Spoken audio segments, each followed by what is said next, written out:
Whoops! I spot a spelling mistake. Fosh. My apologies.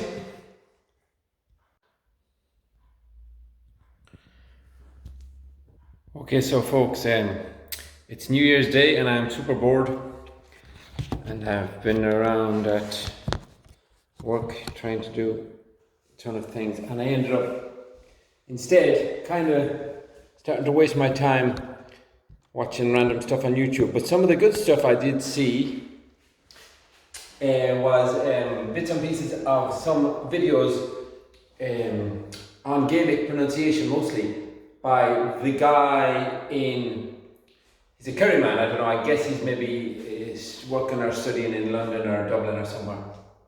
But so he does these videos, he's super intelligent, super educated on language and pronunciation and the international phonetic alphabet and all that kind of stuff.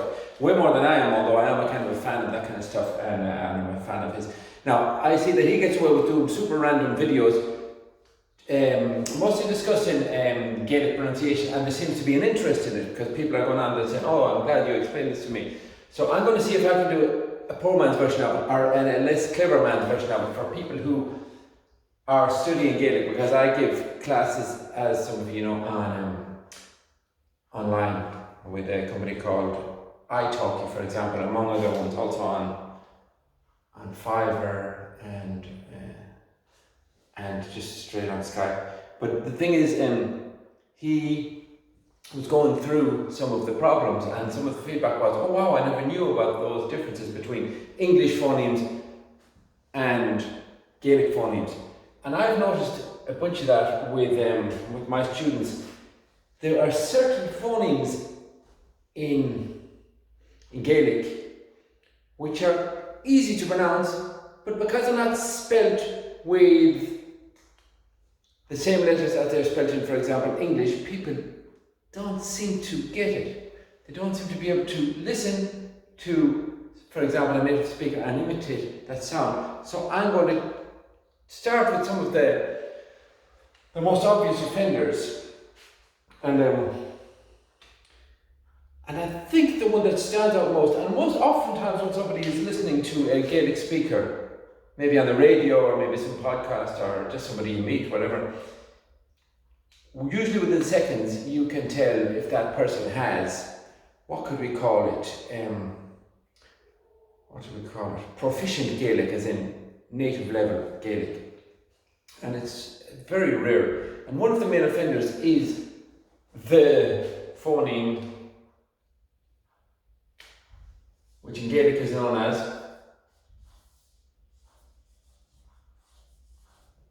the Slender R in Gaelic, Ardtráthnóna.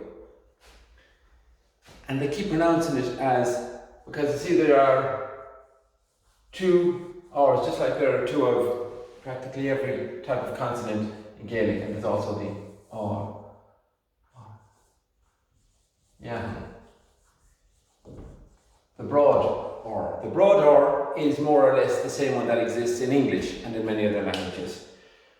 You sometimes hear the narrow R used by certain speakers of English. For example, some people whose English is who have English maybe as a second language or sometimes as a first language from the Indian subcontinent. Veggie is veggie. I bring you this piece of material. I was listening to a video when he was talking about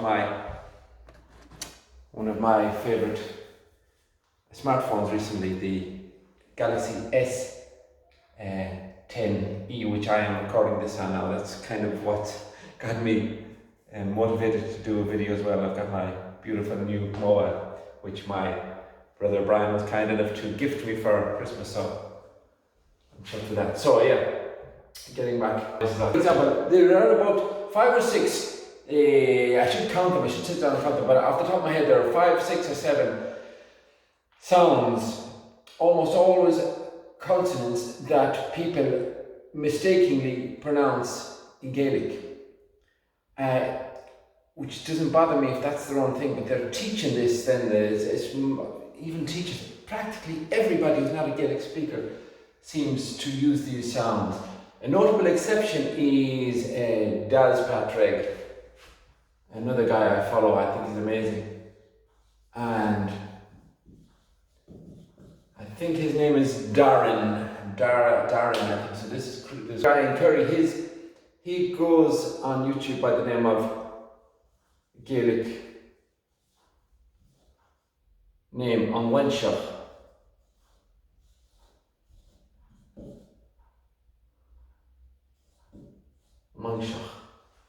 Two great YouTube contributors, and the only two regular contributors are somewhat regular, not very regular either, as neither am I, but who speak correct Gaelic with all its phonemes in place, and they are some of the few that pronounce this Slender R, as opposed to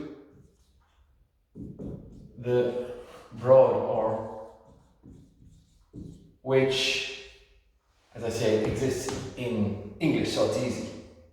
But the Slender R is a bit of seems to be elusive, because the funny thing is the Slender R, types of the Slender R also exist in English, but it's not spelt as an R. Let me give you an easy example. A famous film from the last century called Dr. Zhivago. Even though it's at the beginning of the word, and that doesn't happen in Gaelic usually, but it's that sound in the I think it's pronounced ZH, Zhivago, yeah? Zhivago. That is the sound of your narrow R. And there are many other, because the narrow R is basically one phoneme in Gaelic, but there are so many representations that represent different phonemes in English. What's a common word? It was put, for example, Quaishu is Ashe.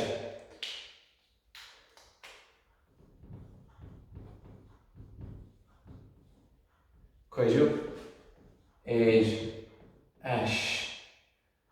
Yeah, it was put back, I don't know, let's say somebody robbed something or borrowed something and put it back, I don't know, cat. Cat was put back. So the pronunciation here, this is an R, spelled with an R. Funny thing here, we happen to have happened upon the biggest exception, but also a big offender. This here is a Slender R. Why? How do we know this? Because it is flanked by one or two, what we call narrow vowels. It's flanked by an E and an I. If you ever see an R flanked by an E or an I, 99% of the time it is slender, and the slender R's are always flanked by a slender vowel, an E or an I in writing. There's one big exception. This word, which is spelt A-R, but this word should be pronounced Eish. I suppose you could also spell it like that, Eish, if you were to spell it phonetically. It's very unusual. I guess there was a time in the past where it was pronounced broad, and that's the way 99% of speakers pronounce it. They wrongly pronounce it as it is spelled. They pronounce it It hurts me to pronounce this the way 99% of learners and 98% of teachers of Gaelic pronounce it. But I'm going to go through and I'll be cringing. They say something like Queru Ash E.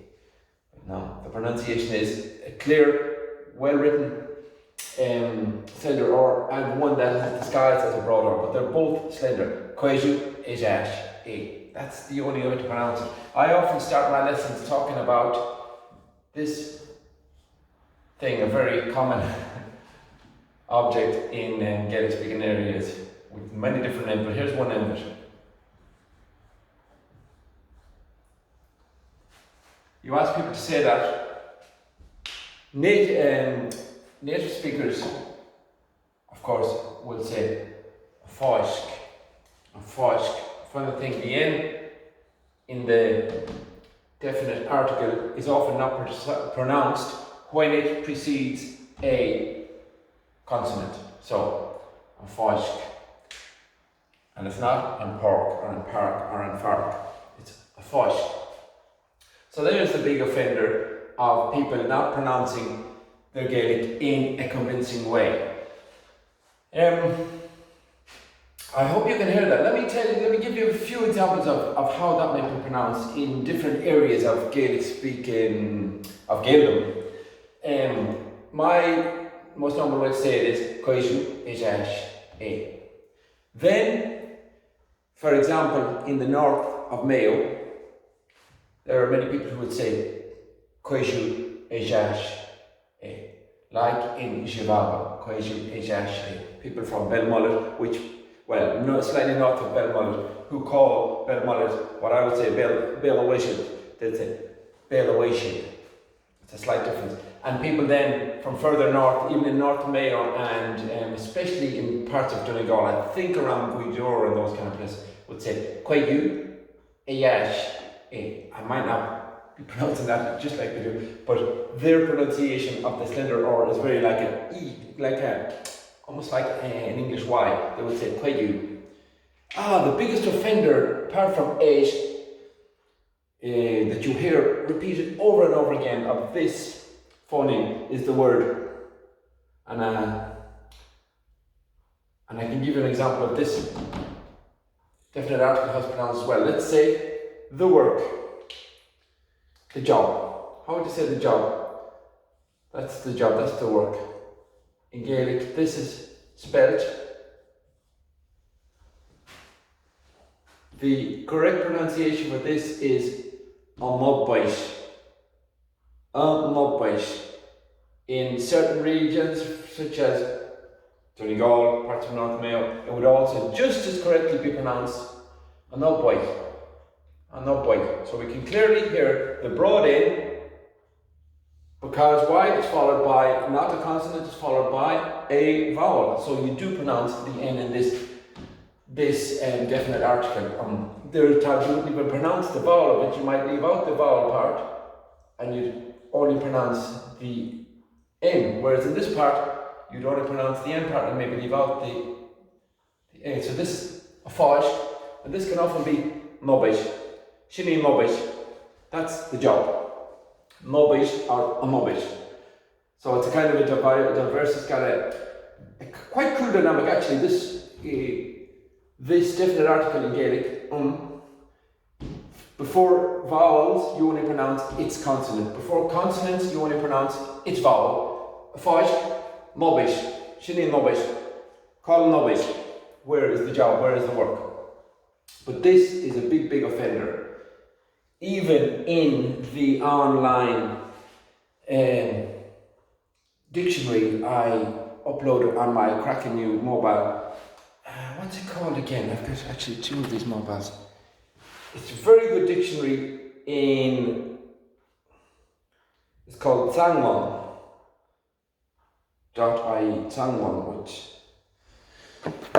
which has great examples, except for if you go into the audio of the pronunciation of the words, and I was horrified to see that they pronounce the slender R wrong. If you go into the Ulster pronunciation of the word Upweight, there's a guy in there that says Ober. The only way to spell the word that so many people, the only correct way to spell that mispronunciation would be Ober. It's a word that doesn't exist in Gaelic.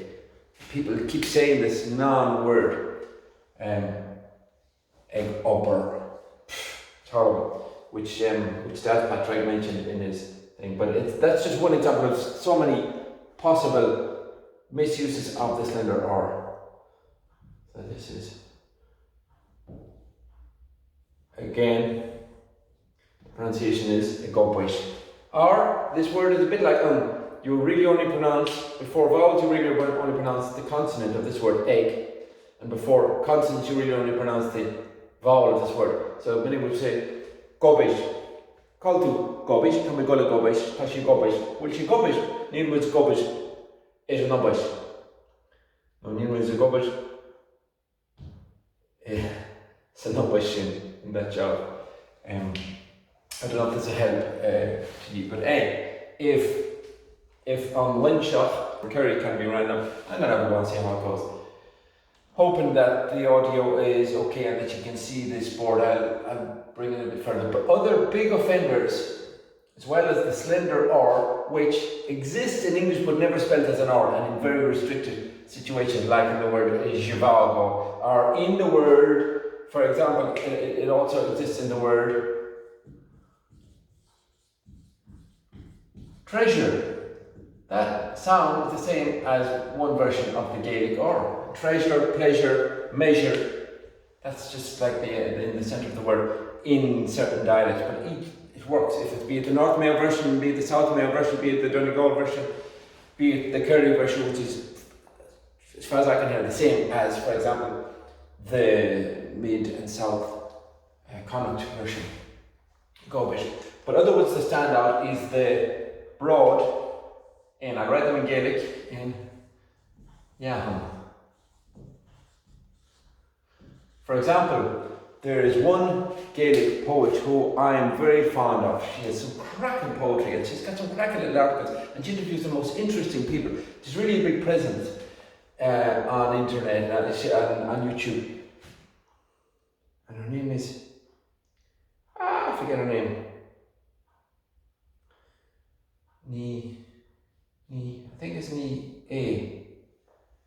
Let me just check what's her name. And I know there's tons of tangents, so if he gets away with it, maybe I won't, but maybe this is an experiment to see how patient he can be with me. Anyway, this lady, her name is it Ela ni E or Kira ni A?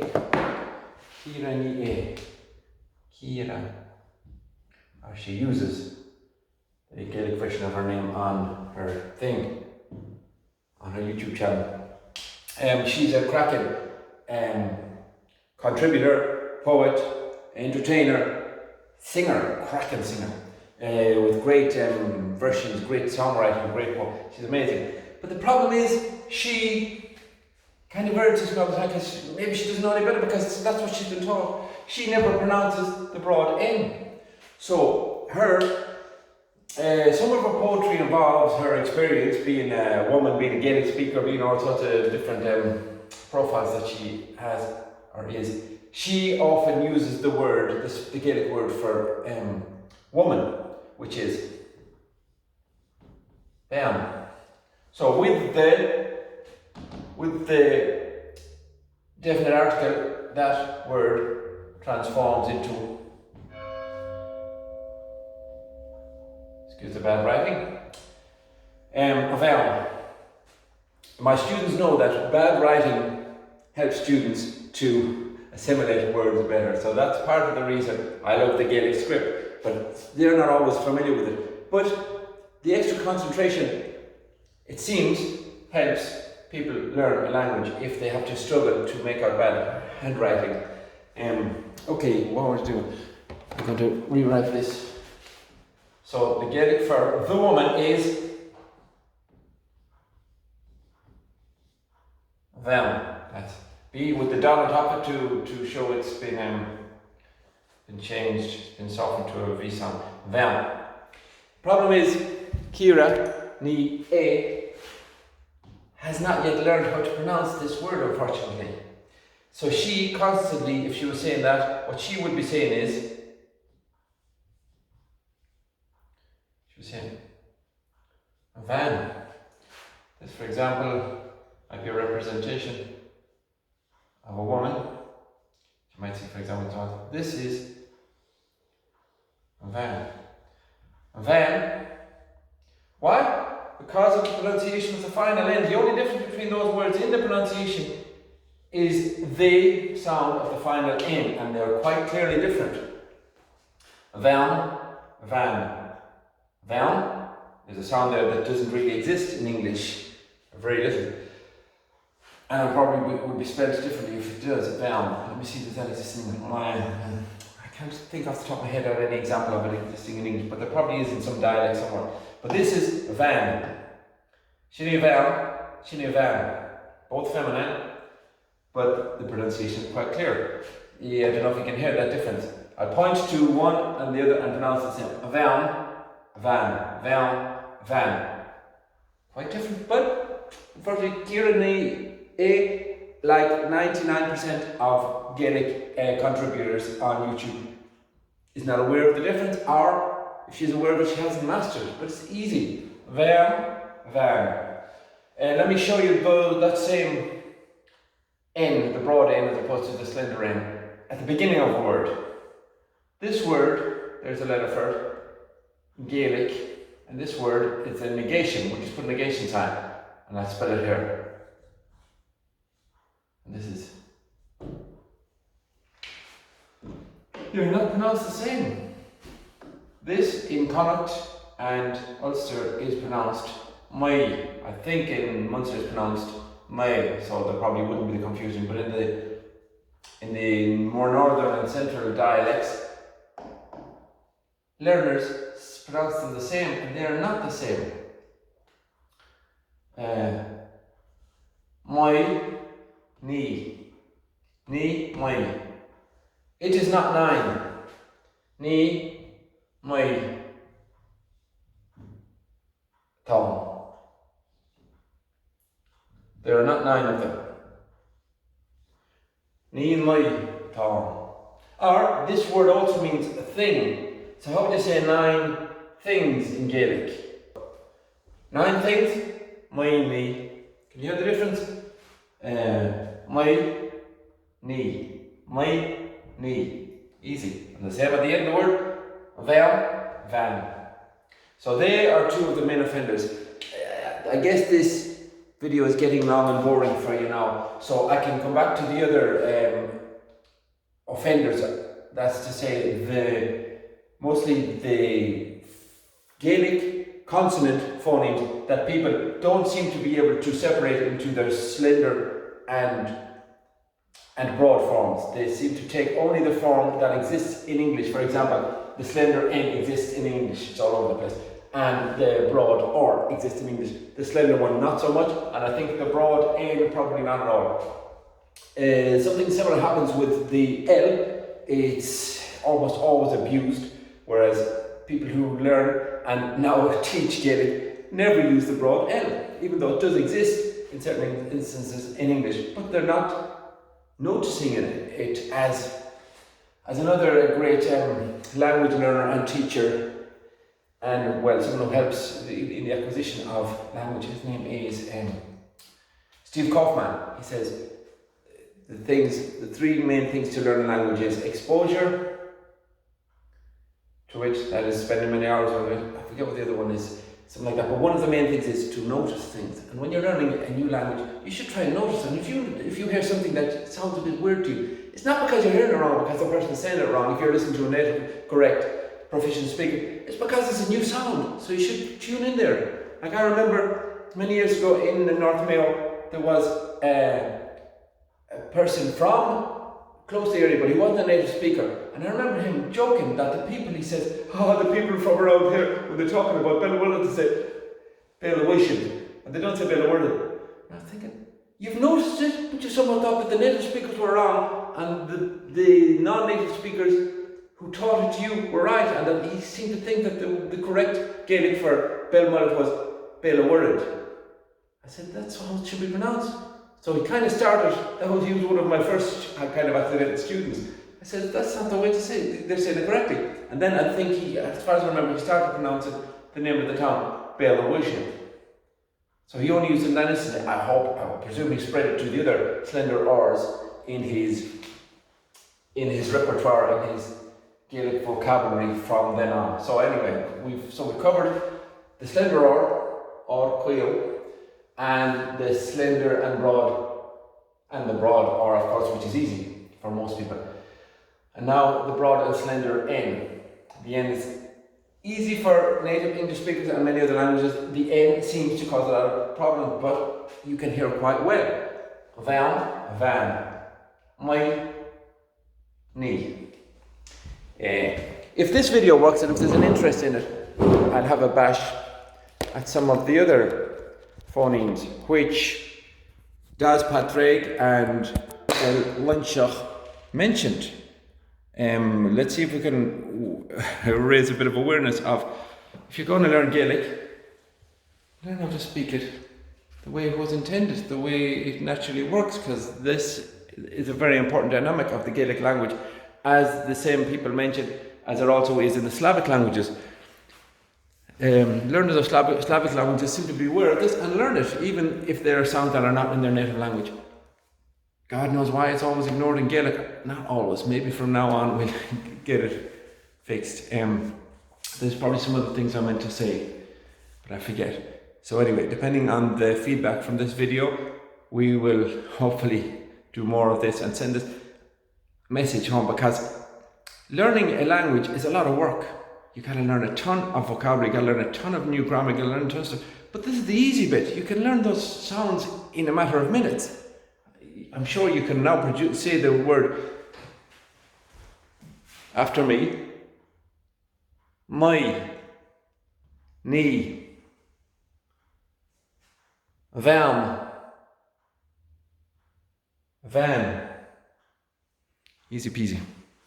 Then it's just a matter of practice it, and every time you see that slender R, use it, except for the exception, of course, which is cuidu ejash, tá sé éj buile. Anytime you see that word spelled with this broad R, it's always pronounced slender in that word, and I think only in that word. Very few others. People, let me know what you think. Happy New Year.